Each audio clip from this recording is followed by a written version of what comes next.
కనిపిస్తుంది కదా ఆనంది. అదే ఎందుకు చేస్తున్నావు? అదేంటి ఆనంది, అత్తయ్య తన సగం తీసుకున్న తర్వాత మిగిలింది మనదే కదా. దానికి ఇదిగో నీ పేరే పెట్టుకున్నాను. అలా కాదు అశ్విన్, దయచేసి నా మాట విను. లోపలికి రా. చూడుదినా, చెయ్యాల్సిందంతా చేసి ఏమీ తెలియనట్టు నీ కొడుకుతో ఎలా మాట్లాడుతోందో. చాలు చూడు అశ్విన్, చేసింది చాలు, లోపలికి పదా. లేదమ్మా, రాహుకాలం వచ్చేలోపు ఈ బోర్డును బిగించాలి. అశ్విన్ ప్లీజ్ ఒక్కసారి లోపలికి రా, నీతో మాట్లాడాలి. ఆనంది, నీకు తెలీదు, ఊరుకో. ఈ బోర్డు బిగించిన తర్వాత ఏమైనా మాట్లాడుకోవచ్చు. అశ్విన్, అందరూ మన వైపే చూస్తున్నారు. నువ్వు లోపలికి ఒక రా. నిమిషం. ప్రసన్న, నరదిష్టికి నాపరాయి కూడా పగులుతుంది అంటారు. కొన్ని కళ్ళు ఈ బోర్డు మీద పడ్డాయి. బోర్డు పగిలినా పగులుతుంది. దీన్ని జాగ్రత్తగా చూసుకో. సరే అన్నయ్య. రా అశ్విన్. వస్తున్నాను ఆనంది.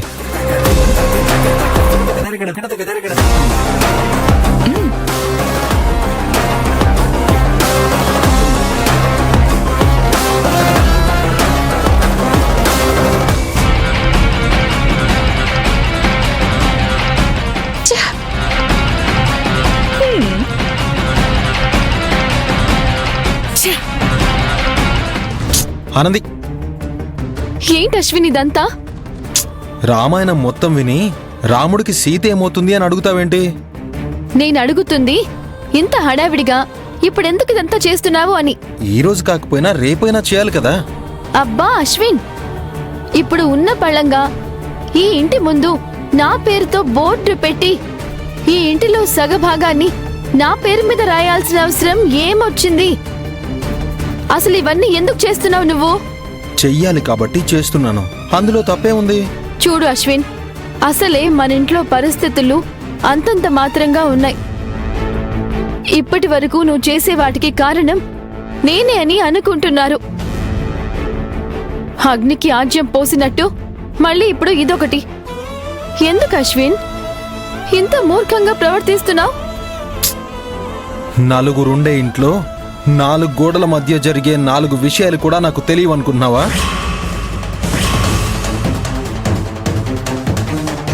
అమ్మో, 30 రోజుల్లో నేను వెళ్ళిపోతాను అని అత్తయ్య గారికి మాటిచ్చిన విషయం అశ్విన్కి తెలిసిపోయిందా?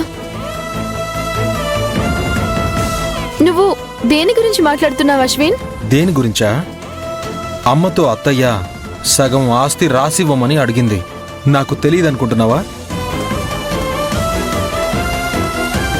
ఇల్లు కట్టేటప్పుడు అత్తయ్య ఇచ్చిన డబ్బులకి బదులుగా అమ్మ ఎలాగూ అత్తయ్యకి సగం ఇల్లు రాసిచ్చేస్తుంది. మిగిలిన సగం నాదే కదా. ఆ సగభాగాన్ని నా భార్య పేరు మీద రాస్తున్నాను. దాంట్లో తప్పేముంది? ఉంది, చాలా తప్పుంది. ఇలా తన కళ్ళ ముందే ఇంటిని 2 భాగాలు చేయటం అత్తయ్య అస్సలు తట్టుకోలేరు. పైగా అత్తయ్య గారికి ఈ ఇంటి మీద మమకారం చాలా ఎక్కువ. అలాంటిది నువ్వేమీ అర్థం చేసుకోకుండా ఇలా చేస్తావేంటి అశ్విన్? అదంతా నాకు తెలీదానంది. నా మనసేం చెప్తే అదే వింటున్నాను. నాకు తోచిందే చేస్తున్నాను. అబ్బా అశ్విన్, నీకు ఎలా చెప్తే అర్థమవుతుందో అది నాకు అర్థం కావడం లేదు. ఇప్పటి వరకు ఎలా చెప్పావో ఇప్పుడు కూడా అలాగే చెప్పు. చెప్తాను విను. అత్తయ్య గారు ఇప్పటి వరకు నన్ను కనీసం పట్టించుకునే వాళ్లే కాదు. ఇప్పుడిప్పుడే అత్తయ్యలో మార్పు వస్తుంది.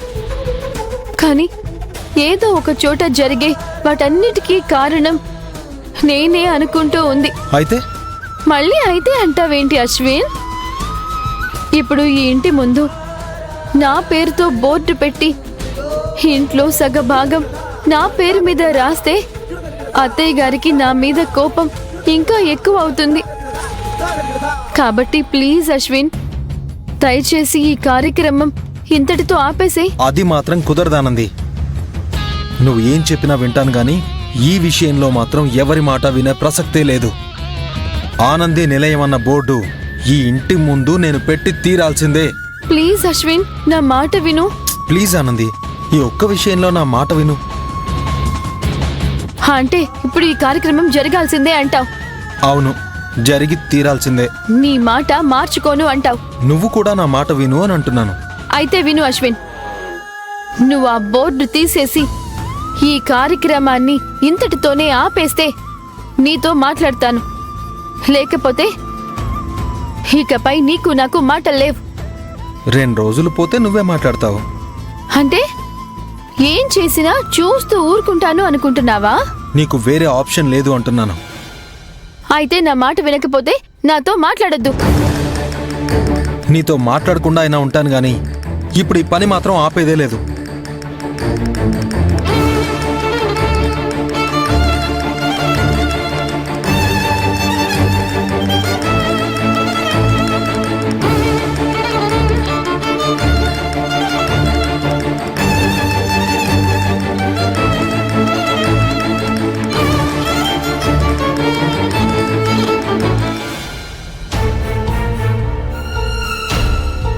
Excuse me.